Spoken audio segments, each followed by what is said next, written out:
তৃণমূল কংগ্রেস এখন একটা মৌচাক। মৌচাকে ঢিল ছুড়লে যেমন ঝাঁকে ঝাঁকে বেরিয়ে আসবে, তৃণমূল কংগ্রেস একটা মহাসমুদ্র।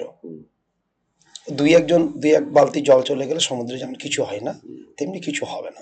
বাম বা কংগ্রেসকে বলছেন যে তাদের আর কোনো অস্তিত্ব নেই, একেবারে তারা শূন্যে চলে গিয়েছে। সম্প্রতি একেবারে যুব সিপিআইএম এর প্রতিকুর রহমান আপনাদের দলে যোগ দিয়েছেন।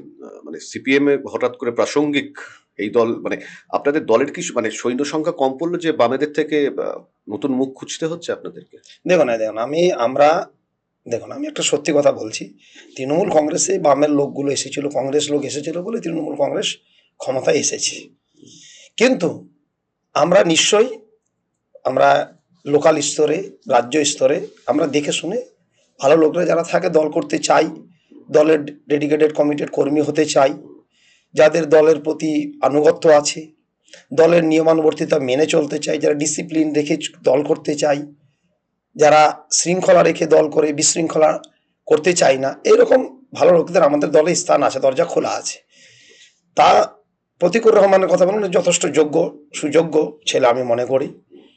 তার দলে আসাটা আমাদের পক্ষে ভালো হয়েছে, এটা নিয়ে নিঃসন্দেহ, এটা নিয়ে কোনো রাগঢাক নেই।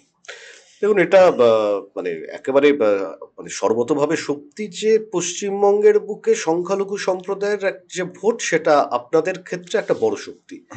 এই মুহূর্তে নওশাদ সিদ্দিকী বামেদের সঙ্গে আসন সমঝোতা নিয়ে একাধিক বৈঠক করছেন, কিছুটা হয়তো জটিলতা রয়েছে, কেটে যাওয়ার সম্ভাবনা রয়েছে। আপনি মুর্শিদাবাদের আপনাদের দলের সদ্য প্রাক্তন যিনি বিধায়ক হুমায়ুন কবির, তিনি আলাদা দল করলেন এবং তিনি আমাদের কিছুদিন আগে উত্তর দিনাজপুর জেলাতেও এসেছিলেন।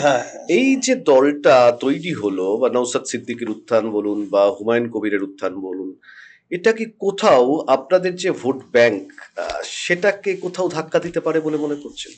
দেখুন, আমি একটা কথা বলি, তৃণমূল কংগ্রেস এখন একটা মৌচাক। মৌচাকে ঢিল ছুড়লে যেমন ঝাঁকে ঝাঁকে বেরিয়ে আসবে, তৃণমূল কংগ্রেস একটা মহাসমুদ্র।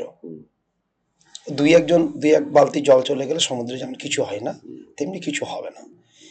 দুই নম্বর, আমি হুমায়ুন কবির সাহেবকেই বলবো আপনার মাধ্যমে, হুমায়ুন কবির সাহেবকে বলবো, আপনি তো দল খুলেছেন ভালো, আগামীতে নির্বাচন করুন, জনগণের বিশ্বাস আস্থা অর্জন করুন।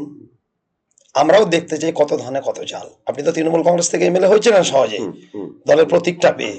একেবারে। তো এবার আমরা দেখতে চাই কত ধানে কত চাল।